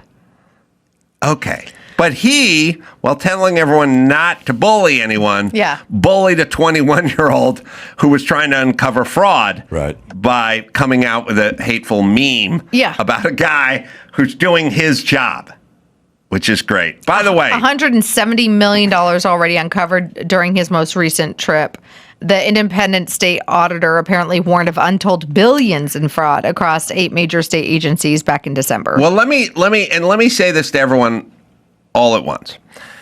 People do this thing all the time where they go, well, the right's just talking about Hunter Biden's laptop, and the right says it's real, and the left says it's not, and the right says COVID came from a lab, and we think it came from a wet market, and they say masks don't work, and that taking the vaccination's not effective, and then they go, it's just one side arguing with another. Here's my argument. One of us is right. Yeah. There's either fucking fraud or there isn't fraud. Either a mask works or it doesn't work. Either the vax works or it doesn't work. Or it either came from a lab or it came from a wet market. I want to find out who's right. Let's get down to the truth. It's also worth noting that CBS News did a report on the California hospice fraud just last week. Yes. So a mainstream media outlet Right, but here's what I'm saying. Their argument is yeah, maybe there's some fraud, but they're just doing it because those guys are Trump fans, or they're just doing it, or he's not wearing a mask because he votes for Trump. And it's like, okay, let's say that's true, but there's still fraud, and the masks still don't work. So fuck you. Guess who's wearing a mask now? Who? Did you see Mr. Jimmy Tallarico? James Tallarico down in Texas that's running for Senate. Oh, that that pussy. Yeah, guy. God's binary. I'm a non-binary. God has a penis and a vagina. And he also said that the Mother Mary would have consented to an abortion. Jesus, but he's she such didn't a have douche. to. Well, that's in the Bible. You guys have fun with that douchebag. So he showed up wearing a mask, like an N95 mask, at an event this week, and saying that his campaign was officially vegan. That's funny. Yes, folks. It is March of 2026. And that guy, I mean, is he just going full Kamala Harris? Like, what do the Texas voters want? Okay, I'm going to do the complete opposite. It is a weird thing because being elected is, I'll put it to you this way. Mm-hmm. I like steak tacos. Same.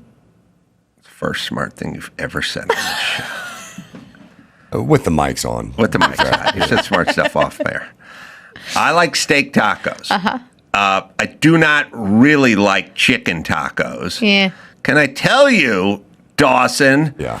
My enchiladas were ruined the other day because chicken and cheese starts with the same two letters. Uh-huh. And the guy's writing it down. He's handing it to the Mexican guy. Doesn't know. And I ate like a whole chicken enchilada before I really realized this is chicken. This is because it's all grated up and there's some cheese in there. You got to go pollo and queso. No chicken and cheese. Yeah, come you're on. right. Learn some Spanish. Cheese so much better than the enchilada. It was dry and weird. But anyway, okay, here's being a politician is. Yeah. I like steak taco. I like it much better than a chicken taco. Mm-hmm. But if I found out that everyone's voting for me prefers chicken tacos, like 87% to 13%, I might cool it on the how great steak tacos are talk and what idiots chicken taco consumers are, because I would like them to vote for me. And then you go and you meet with some chicken farmers and you talk about how they're the backbone of the economy. Right. And what a great service they do. I don't get the guys that are going down the woke route. I don't get why. Maybe they want their steak taco at night, but play it close to the vest, man. That people don't like this. It's fascinating, especially because it was like him versus Jasmine Crockett, and he seemed like the more moderate version for the Democrats to pick. Right. But now he's coming out the gate with this. Like, does he think he can't lose? Dawson and Andrew, did I get into my Jasmine Crockett equal time thing on this show, or was I doing it with Drew? Oh, we talked about it for sure. Oh, I think we did talk a little about bit the about stupidity of the equal time and how how much money she ended up raising. Like, she was able to play victim and what I'm saying is equal time or more time is not your friend if your ideas suck and you suck. Sure. Yeah.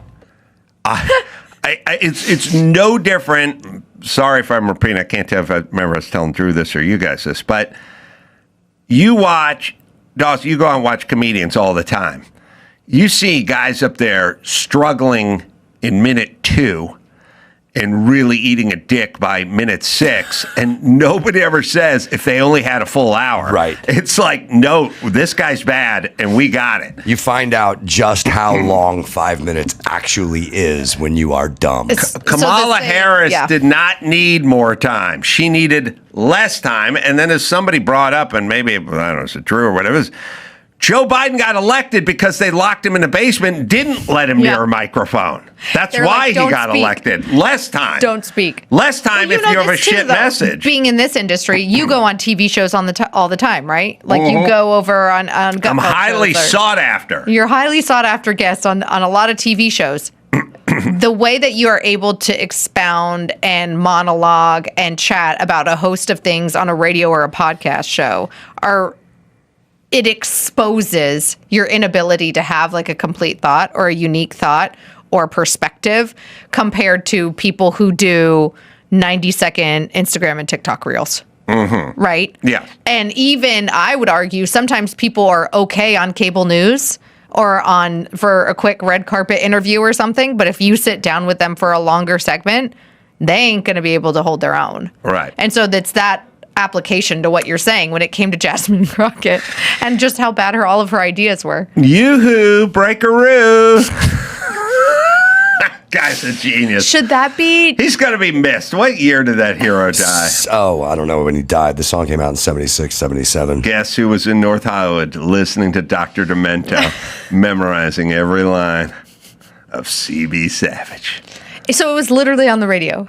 Like it was a real song on the radio. It wasn't like a Weird Al Yankovic parody song. Weird Al was on the radio on Dr. Demento as well. But everybody knew it was like parody. Well, Dr. Demento has the name Demento in his last name. And so when he would play these songs, you would assume that it was always. Because there are a couple of country songs that sound like parody, but they're real country songs. Like there's one about like, did you see the 30-pointer? Mm-mm. Or Grandma got run over by a reindeer. Yeah, I mean, that's true. Andrew, you can clear my screen if you like. All right, what's the next story? So hopping on over to the East Coast, New York City's Mayor Mamdani used St. Paddy's Day to complain about the genocide in Gaza. It's so weird that people, by the way, he's got a nice little brooch on. He's got his little sunflower brooch on. Means he's nice. He's a nice guy. He hates Jews. I say this as over the past few years, as we've witnessed a genocide unfold before our eyes, there has been deafening silence from so many. For those who have long cared about universal human rights and the extension of them to Palestinians, silence, however, is nothing new. For Palestinians are so often left to weep alone. Yet former President Robinson has never been silent. Not when she was president, not when she was High Commissioner for Human Rights, and not in the decades since. As she once said, commemoration is a moral act. Her solidarity is many things. All right, hold on. This is for St. Patrick's Day? Yeah, so he's referring to former Irish President Mary Robinson, who at this breakfast honoring Irish New Yorkers. So apparently it was just a whole host of leftists. I don't know. I know some Irish New Yorkers, and they ain't down for this. Well, they cannot go to Jesse Jackson's funeral or commemorate St. Patrick's Day without turning into some sort of political speech about either Trump or Palestine, which is fucking awesome. By the way, I know this guy hates Jews, but Jews should hate him because he's actually taking an event which is essentially the Holocaust, and then grafting it on to what Hamas and the Palestinian government is doing to its own people. Yeah, Right. and apparently this president, she was the president of Ireland from 1990 to 97 and followed Mamdani's lead. And after saying that St. Patrick's Day was a time to celebrate Irish culture and traditions, she said it's also a time to remember all those who may yet be living, quote, under the shadow of war and suffering.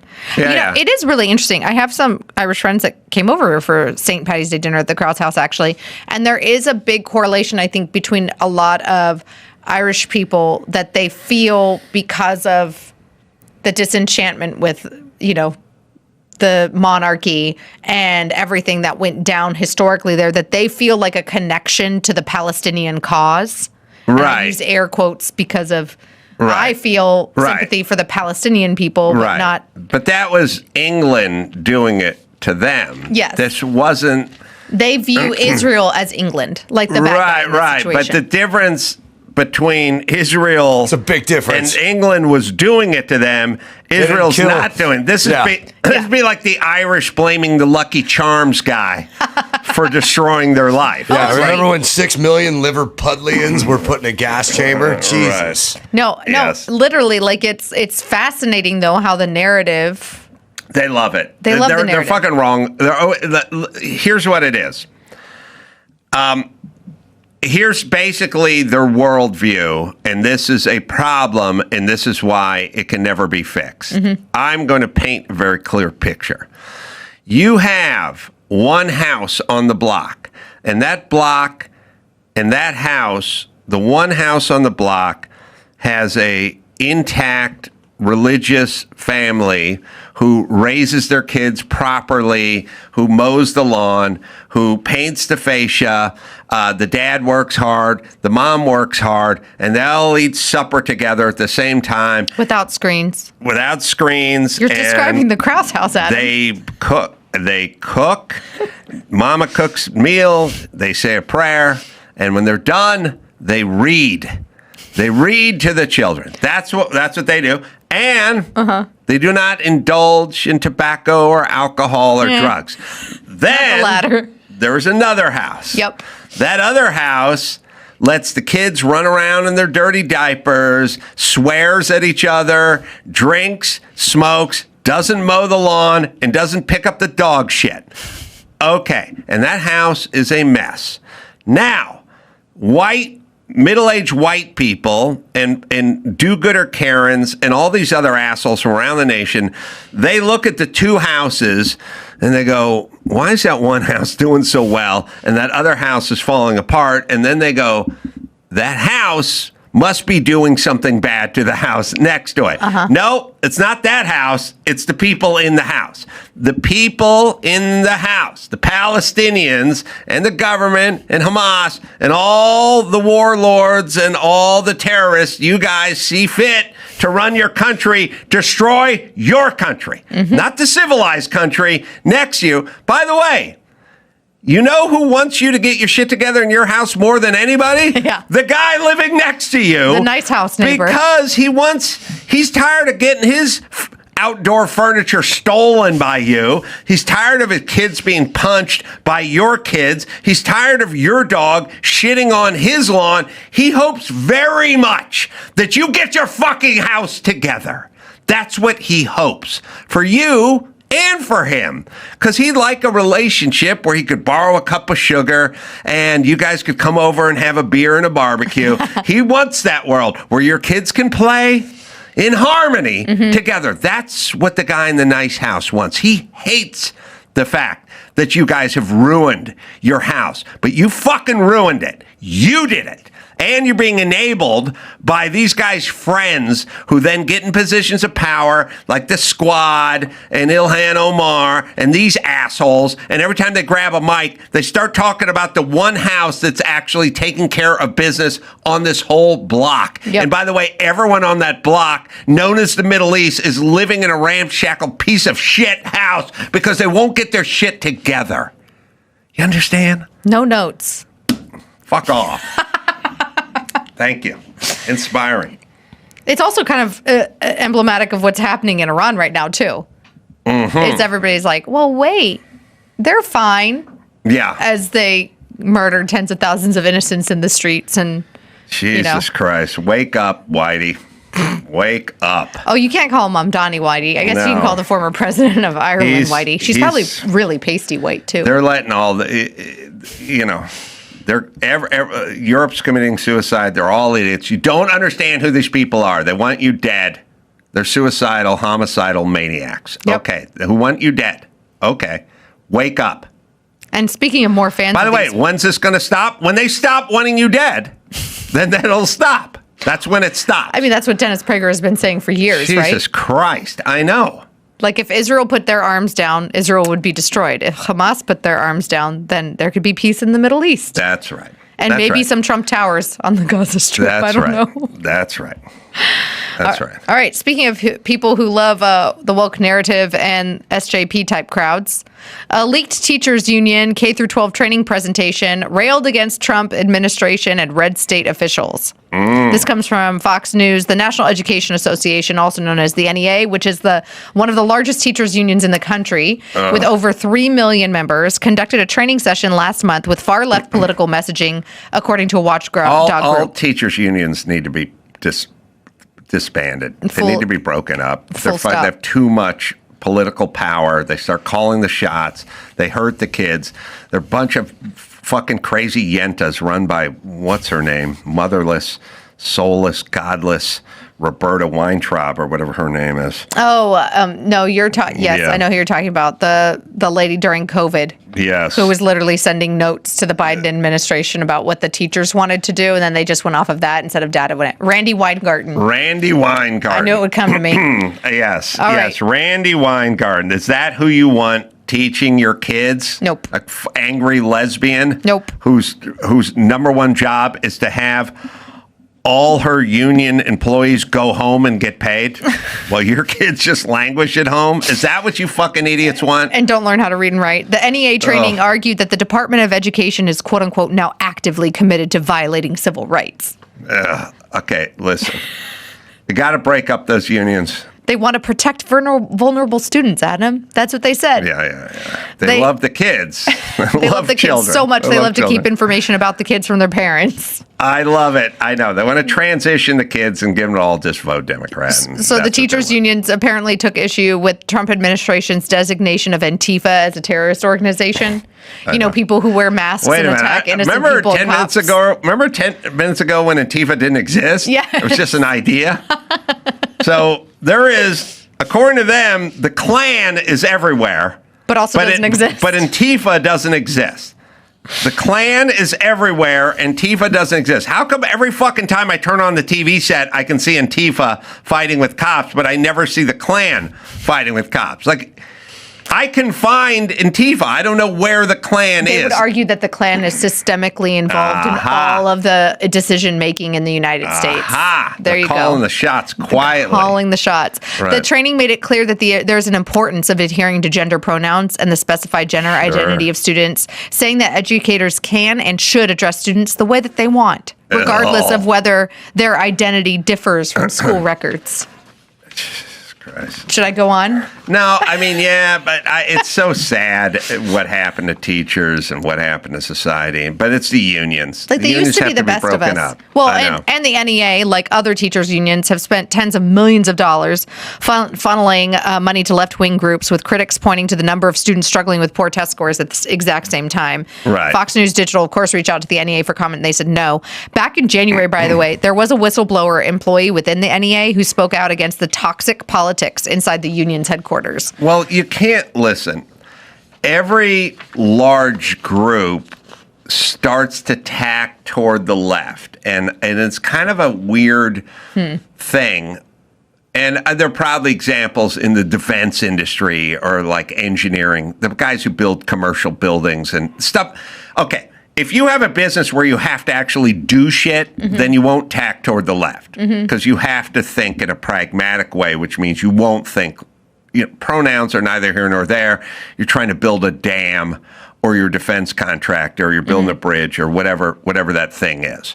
All right. But every group that is sort of idea-based always tacks toward the left. Like, if you don't really have anything to do, like Sierra Club or ACLU or teachers unions, if your group is just an idea, then you can afford to go to the left, and you always will. What's fascinating, though, is I think when it happens with corporations making the move to the left, I don't even know that the people like on the board or at the corporation care. It's like the loudest minority within the organization or the company that they're afraid of. And I think that the fact that, my mind was blown that there are apparently conservatives that work at NEA headquarters. Right. Like, I think that maybe they joined it because they believed in the original cause of the group, and now they're like the lone warrior there all by themselves. And I think that sometimes that can happen in corporations and other types of groups as well. The left will weed those people out and get rid of them. Like, if you were a voice on the right in this group of cackling yentas, sorry, they're mostly all women. If you were a voice on the right and you showed up after the election and you're like, I voted for Trump and I'm glad he won, they'd figure out a way to get you out of there. But what's fascinating is they start to then eat their own, though. Like, you don't even have to be a full-on MAGA wearing hat person. Like, you could just be like hey, what's the data show for how lockdowns affected children in the country? Any truth seeker would be thrown out. And that would be like red flag to them, right? Yeah. And then they start to eat their own, because then if you're not left enough for them, they will destroy you.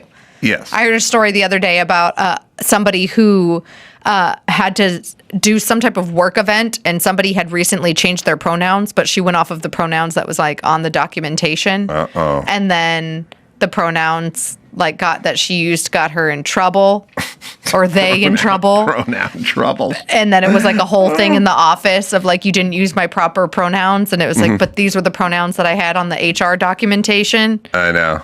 It's my favorite. And they eat their own. No, I agree. You had the woman at the L.A., I think it was California Teachers Union conference or whatever, was explaining she didn't like the term homeless that we looked at a couple of weeks ago. That's, by the way, the teachers group over there.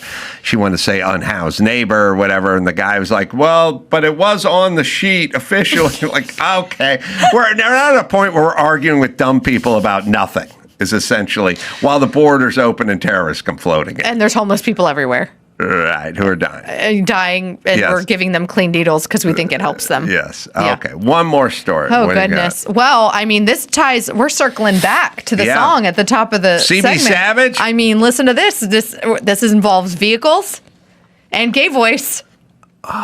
Full circle. And you didn't Okay. even know this was coming. Break 'em on 9. NASCAR has suspended driver Daniel Dye after he used gay voice on a live stream podcast. Apparently, Tuesday, they indefinitely suspended him after a second major penalty against the young driver after he used what he called a gay voice to mock another racer during a live stream. Oh, Here we go. Now, by the way, is it a little close-minded to say there is a gay voice? But anyway, all right, let's I think so. I didn't know Miatas went to Nashville. He's like, why don't you eat your food? It's like, oh my gosh, yes. We race Indianapolis too. I love Indianapolis. And Roger Penske. I love Roger. Love you, Roger. As soon as I start doing a David Malukas gay voice, I hit a gold. So let's keep it going. So, apparently, the comments ran afoul of NASCAR's rules that bar members from making any statement that criticizes, ridicules, or otherwise disparages another person based on that person's race, color, creed, national origin, gender, sexual orientation, marital status, religion, age, or handicapping condition, the organization said. Dye apparently drove NASCAR's third flight Craftsman Truck Series, a developmental level below the Top Cup Series, and a second flight of O'Reilly Auto Parts Series. He's in 13th place after 3 starts. And apparently, Malukas, the guy that he made fun of, is a 24-year-old son of Lithuanian immigrants and races in the top flight.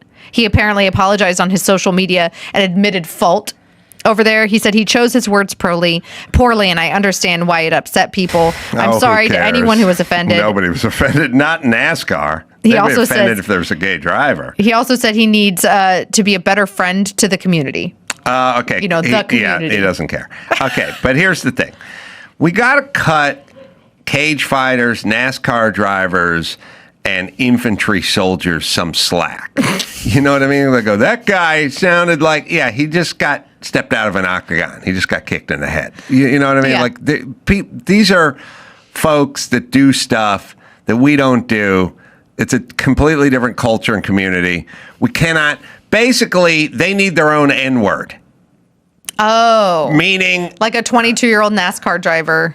Yeah, like a rapper can use the N-word because Yeah. that's his culture. Yeah. We go, the N-word, worst word you can say. Except for they say it all the time. Why is that? Well, we cut them some slack because it's a cultural thing. Making fun of gays is a cultural thing when you drive in the Craftsman Truck Series. See what I'm saying? Yeah. Our gay buddy, by the way, Dave Rubin, has said, let people say gay. Yes. Like, because it tends to be like a kind of bro-y thing that people do. Yeah, he's clearly a 22-year-old idiot. leave His him alone. prefrontal cortex is not fully He formed. drives a race car. They don't. By the way, I didn't know who he was until Nobody this popped up all over social media. So it's like you're giving the kid a bigger name. Yeah. I don't know. I have mixed thoughts on this. If it was my son at 22, I'd be like, you're an idiot. Come on. Yeah, but who cares? Right. But also, unless this guy, he wasn't making fun of him being Lithuanian, and it doesn't say anything in this article from NBC News about whether or not he identifies as a member of LGBTQ. I want to know what the damage was. What's the damage? Who was hurt? Nobody. Exactly. Nobody cares. Who are the brothers that drove? Not Labonte. Bush? there's a couple of brothers that were in NASCAR years ago. And one of them does all the commentary. And I always tell you that guy sounds gay, but he's not. But there is a gay. I always say that guy. And you know who I'm talking about, but I cannot think of his name. Has a more feminine sounding tone. There are guys that are from parts of the South that are not gay, but they're kind of dandies. You know, they sound like that because they're from that part. Like there's some good old boys from Mississippi and Alabama that have a certain tonality. Is that what you're talking about? Like not really saying good old boys. I'm saying Southern dandy, like guys who would have owned a plantation back in the day, and they sound. So we can't make fun of them because their ancestors owned slaves. Yeah, what was? We're allowed to make fun of brothers. NASCAR announcing driver. It'll hit you. Tall guy. That's Dale Jarrett. No, the brother Parsons, Benny Parsons. I don't think it's Benny Parsons. You'll know it when you see it. He's tall. He's done tons of NASCAR events, and he drove, and his brother drove. So I'm trying to think of who. I only know him from his picture, so I'm trying to find that. Yeah, he'll drive me nuts. I can never think of this guy's name. That's kind of interesting though, because most of the time, sports announcers have a very unique, deeper tone. Yeah.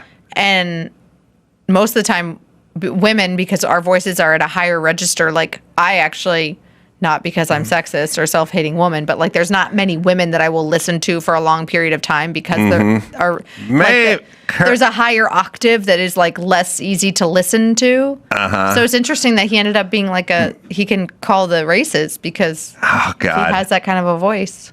He raced for a long time. His brother raced, and he was in the NASCAR booth for a million years. But I don't know why. Him. Well, a lot of brothers race. It's not Jared. It's not LeBron. He kind of has a Huell Hauser affectation, right? Yeah. I don't know why it's going to drive. Exactly who you're I talking can picture him. He's tall. He's got dark hair. He's nice looking. He raced for a million years. His brother raced. I'm pretty sure his brother raced, and he was in the booth for a million years. So hopefully there are lots of people listening right now that are yelling this guy's name into the air, and it's going to drive me nuts. And we'll find it as soon as we get off the air. So the first suspension that this Daniel Dye kid got actually makes sense. Waltrip, yes. Now, why didn't Darrell Waltrip and Michael Waltrip? Why doesn't that come up faster? But anyway, yeah, the first suspension makes sense because he was 18 and he was taken out of the Oval in 2022 for allegedly punching a high school classmate in the groin, leading to a felony charge that was reduced to a misdemeanor before eventually being dropped. I like this guy. So we go from physical altercation to verbal altercation. I like it. That's what you want. That's the guy you want behind the wheel. All right. This Sunday, Santa Ana. Go out and see me in the cars. Just go to adamcarolla.com for all the live shows. Nebraska's coming up. Again, go to adamcarolla.com for the live stuff. Alicia Krause, where do we find you? Washington Examiner, Daily Wire, on Instagram, wherever. And until next time, Adam Carolla for Alicia Krause and Stephanie Hodges saying, mahalo.